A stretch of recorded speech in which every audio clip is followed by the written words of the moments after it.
네, 빅뱅 형님들한텐 역대 다른 아이돌 팀들과 약간 차별되는 점 하나가 있습니다. 바로 팀 내 주요 멤버들의 솔로 활동 시기가 비교적 빨리 찾아왔단 거예요. 태양과 대성이 데뷔 후 2년 만에 앨범 단위 작업물과 솔로곡을 발표했고, 그 뒤를 이어 GD 탑 패배가 1년 간격으로 공식 솔로 활동에 나섰으니까요. 그럼 이들이 다른 팀들에 비해 이렇게 홀로서기를 일찍 시작할 수 있던 데는 어떤 요인들이 있었을까요? 그에 대한 답은 꽤 간단합니다. 굉장히 빠른 시기에 단단한 코어층을 구축함과 동시에 여러 방송 출연과 세대를 아우르는 음악 등을 통해 전국민적인 인지도를 확보하고, 무엇보다 저마다의 음악성이 대중들한테 먹혀들 만큼 어느 정도 뒷받침이 됐기 때문이죠. 물론 팬덤을 유지하기 위한 전략상의 이유도 있고요. 암튼 그렇게 일찍이 솔로로 나선 이들은 그룹 내에서 비교적 제한적이었던 멤버 한 명 한 명의 개성과 색깔을 다채로운 형태로서 보여줄 수 있었습니다. 애초에 데뷔 시즌에 발매한 첫 정규 앨범에서 솔로곡 하나씩을 때려박았으니 이 같은 행보는 예정된 수순이었겠죠.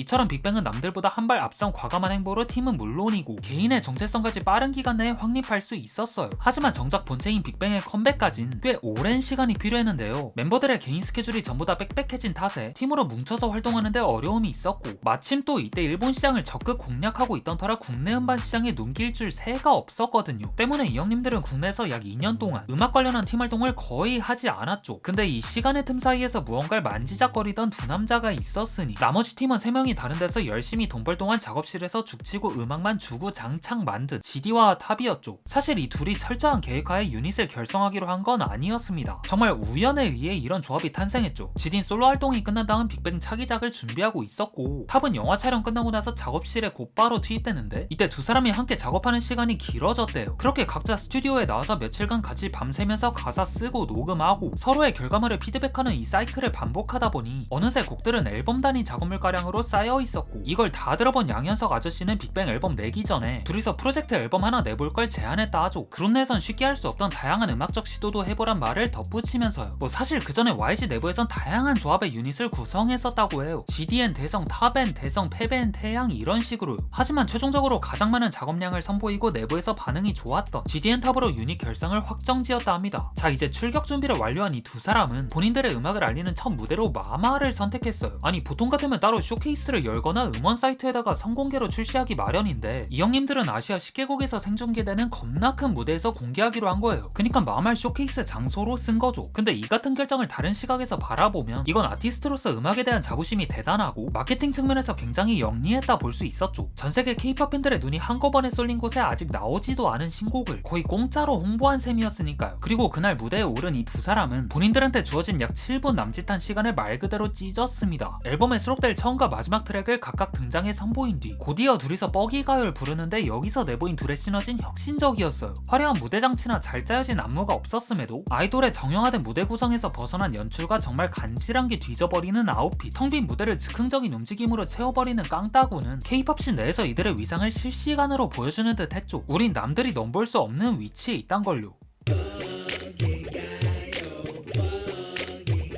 아주 뻐기가요 아주 뻐기가요 둘만 보면 나도 몰래 뻐기가요. 이 뻐기가요 무대가 공개되고 난 뒤에 그 파급력은 정말 상상 이상이었어요. 특히 기존의 아이돌 래퍼들에게 그닥 호의적이지 않았던 힙합 팬들에게서 반응이 시게 왔죠. 왜냐면 이들은 보편적인 아이돌 래퍼들과 달리 무대에서 제대로 된 힙합 공연을 하고 있었으니까요. 둘이서 그냥 본토 메인스트림의 클럽 튠에 맞춰 스웨거 가득한 가사를 교차하며 내뱉는데, 이게 단순한 허세로 느껴지지 않고 그냥 수긍하게 되는 멋으로 받아들여졌죠. 그도 그럴만한 것이 이 두 형님은 당대 신의 슈퍼스타였으니까요. 그렇기에 GDN탑이 사전에 발매를 예고한 앨범은 그 깐깐한 장르 팬들도 관심 갖게 한 빅 이벤트 중 하나였습니다. 근데 이 두 형님은 이 같은 상황에 부담을 느끼긴커녕 자신감으로 가득 차 있었어요. 그만큼 앨범 발매 기획을 철저하게 했기 때문이죠. GD 형님의 말에 따르면 먼저 빠르게 변하는 대중음악 시장의 판도에서 앨범이란 기획물이 어떻게 소비되는지 파악했다 해요. 그리고 크게 이 두 가지를 알았다 하죠. 요즘 대중들은 예전과 다르게 본인 최애 가수의 앨범이라도 그걸 통으로 안 듣고 타이틀곡만 따로 플리에 넣어서 듣는다는 것과, 그 타이틀곡도 한 3주만 지나면 다른 곡으로 대체돼서 하나의 노래에 대한 향수가 오래가지 않은 경우 경우가 다반사란걸요. 때문에 GD는 이번 앨범으로 그런 시장의 흐름을 바꾸기 위해 리스너들이 앨범 안에 수록된 모든 곡들을 타이틀로 생각하게끔 만들어야겠다고 맘먹었습니다. 이와 더불어 앨범의 사운드적 통일감과 유기성 같은 다소 부차적이라 느껴질 만한 것에도 신경 썼다 하고요. 네, 이렇게 열심히 연구하고 노력한 덕분이었을까요? 이 앨범은 그들의 바람대로 이루어집니다.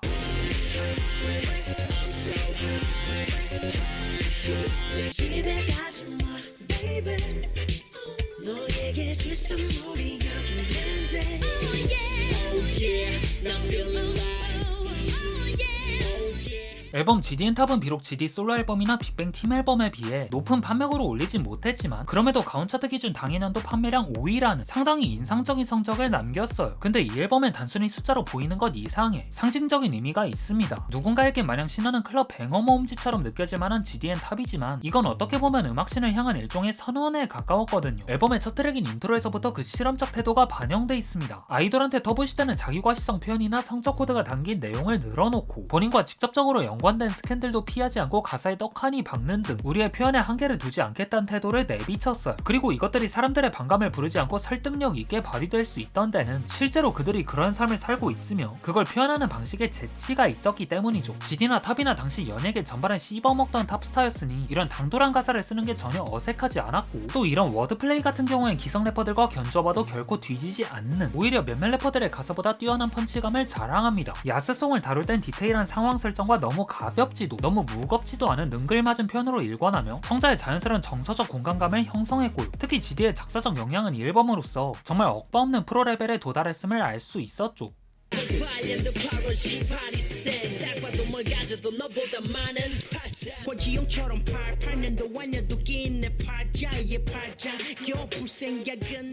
그리고 국내 블랙뮤직 최전선에 있던 기획사 소속답게 이 두 형님은 그에 걸맞은 프로덕션을 내세웠어요. 하우스 리듬을 기반으로 일렉트로닉과 힙합을 결합시킨 전반부 뱅어 트랙들은 기존의 빅뱅이 선보이던 음악을 계승하지만서도 당대 최신의 트렌드를 반영해 이상적인 결과물로 이어졌죠. 본능적인 움직임에 자신을 온전히 맡기는 클럽이란 공간의 특성을 음악에 이식한 듯 강한 베이스라인과 어딘가 부유하는 것 같은 사운드의 질감은 방구석 침대에 자빠져 있는 청자를 이들이 있는 가상의 거대한 공연장으로 안내했습니다. 한편 중반부 트랙들은 빅뱅의 주요 작법에서 벗어난 서정적인 무드를 간직하고 있는데 오히려 그런 점에서 앞선 터지는 트랙들보다 귀를 잡아 끕니다. 사운드보다 보컬을 곡 중앙으로 끌어들였기에 이 두 명의 조화에 자연스레 포커싱이 되는데도 두 사람의 완벽한 대비되는 특성이 곡을 꽉 차게 만드는 청각적 효과를 냈죠. GD의 한껏 굴리는 발음과 가볍고 얇은 톤, 탑의 정직한 발음과 굵고 묵직한 톤이 서로에게 없는 점들을 상호 보완하면서 보컬 구조를 안정화하고 보다 풍성하게 만들었어요. 어떤 의미에서 나머지 멤버들의 공백을 전혀 느낄 수 없을 정도로 말이죠.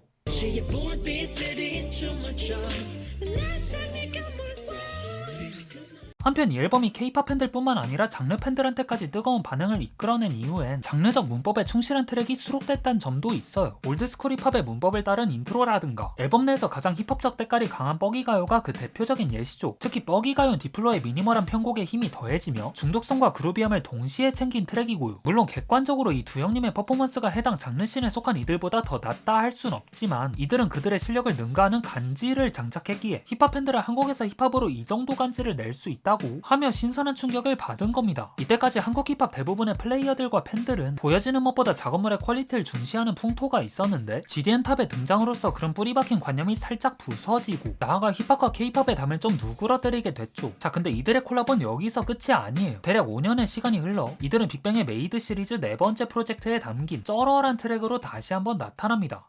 이 노래처럼 내 랩처럼 내 스타일처럼 내가 좀 쩔어 다리 따라 don't 따라 하늘 따라 앨범 메이드 유일의 유닛곡인 쩌러는 양현석 아저씨가 제목과 곡을 듣자마자 이건 앨범에 넣어도 좋다고 했대요. 그만큼 GD와 탑은 오랜만에 합작품에 정말 많은 노력을 기울였죠. 특히 쇼미더머니의 여파로 대중들의 랩 음악에 대한 관심이 폭증하면서 이제 래퍼들은 그들의 평가 대상이 됐다 보니 이 형님들도 그런 흐름에 맞춰 개빡세게 준비할 수밖에 없었어요. 그래서 가사 한 줄 쓰고 다시 고쳐 쓰기를 반복하는 과정이 여느 때보다 힘들었다 합니다. 하지만 그 고통을 감내한 대가로 이들은 흥미로운 결과물을 얻을 수 있었죠. 뻐기가요의 연장선에 있는 듯 듯한 쩔어는 몽환적인 분위기 사이로 날카로운 하이햇 소리가 치고 들어오는 약간은 이질적인 사운드적 구조를 이뤘는데 그 다름에서 오는 소리의 조합이 신선했습니다. 여기에 얹어진 탁과 GD의 랩은 곡을 완성시키는 마감재로서 알맞은 재료였고 약간은 설익은 랩과 라이밍을 보완하는 순간적으로 돋보이는 가사 센스와 유니크한 톤은 비트와 조화롭게 어우러지면 미친 중독성을 뽑아냈죠. 물론 이 같은 데는 테디의 밑그림이 뒷받침을 했고요. 근데 이 두 형님의 조합은 더는 우리 두 눈으로 볼 수 없게 됐습니다. 한 분께서 빅뱅 탈퇴를 선언하고 후엔 이른바 빅뱅 지우기에 나섰으니까요. 뭐 최근엔 댓글을 통해 25시즌 복귀를 선언하기도 했지만 GDN 탑이나 빅뱅 멤버로 복귀할 가능성은 매우 희박할 것으로 보입니다. 그룹으로 활동하면서 오랜 기간 팬들과 깊고 진한 추억을 남긴 만큼 그의 잘못으로 팬들이 느낄 배신감도 엄청났을 테니까요. 하지만 이런 것들을 차치하고 변하지 않는 한 가지 사실은 GDN 탑은 역대 K-팝 최고의 유닛이란 거예요. 그리고 이는 거대한 문화적 파장을 낳는 또 다른 유닛이 나타나지 않는 이상 오랫동안 변치 않을 거란 생각이 듭니다.